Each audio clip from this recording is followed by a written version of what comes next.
Let me start with an uncomfortable scene. You're trying.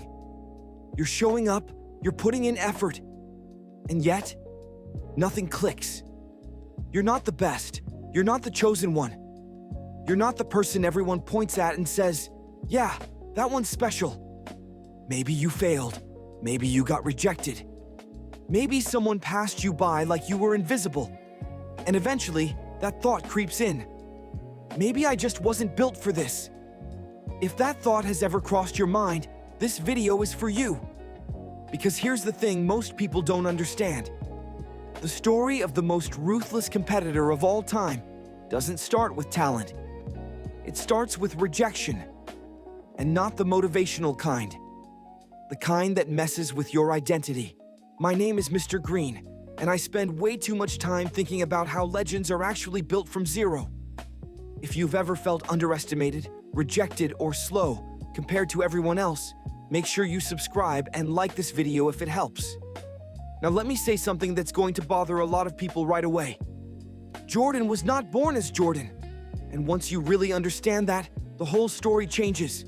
Michael Jeffrey Jordan was born on February 17th, 1963 in Brooklyn, New York.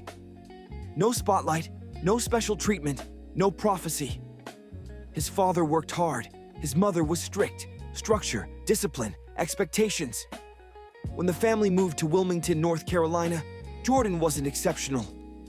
In fact, if there was one thing that defined him early on, it was this. He wasn't the best. Not even in his own house. His older brother Larry was stronger, faster, tougher. Jordan lost to him constantly. And here's where most people misunderstand the story.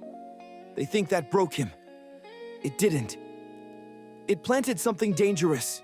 At 15 years old, Jordan tried out for his high school varsity team at Laney High School, and he didn't make it. Cut. Not because he was bad, because he wasn't ready. He was around 5 feet 11 inches, thin, undeveloped, physically behind everyone else. That day, Jordan went home and cried. Not for attention, not for sympathy, just raw frustration.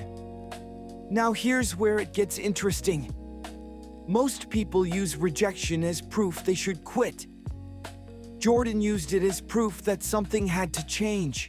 After that cut, Jordan didn't complain. He didn't talk. He trained. Every day. Extra hours. Repetitions. Basics. No highlights. No praise. This is what most people never realize. Jordan didn't train to become great. He trained to never feel that rejection again. A year later, he grew. Physically, mentally. He made varsity. And now he dominated. But he still wasn't Jordan. Not yet.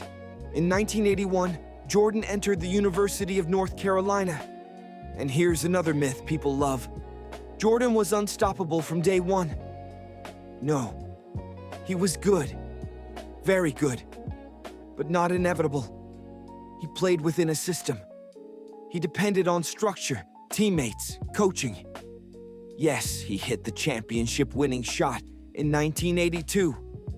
But that moment didn't make him legendary. What shaped him was something else. Jordan hated not being in control. He hated dependence.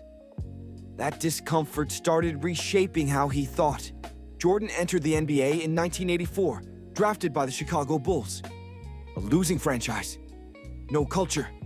No identity. Jordan scored. He dazzled.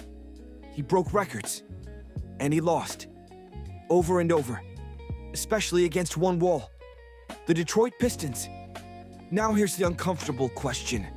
If Jordan was pure talent, why wasn't he winning? Because talent doesn't dominate systems. Jordan was individually elite, but psychologically incomplete. After another brutal playoff loss, Jordan realized something painful.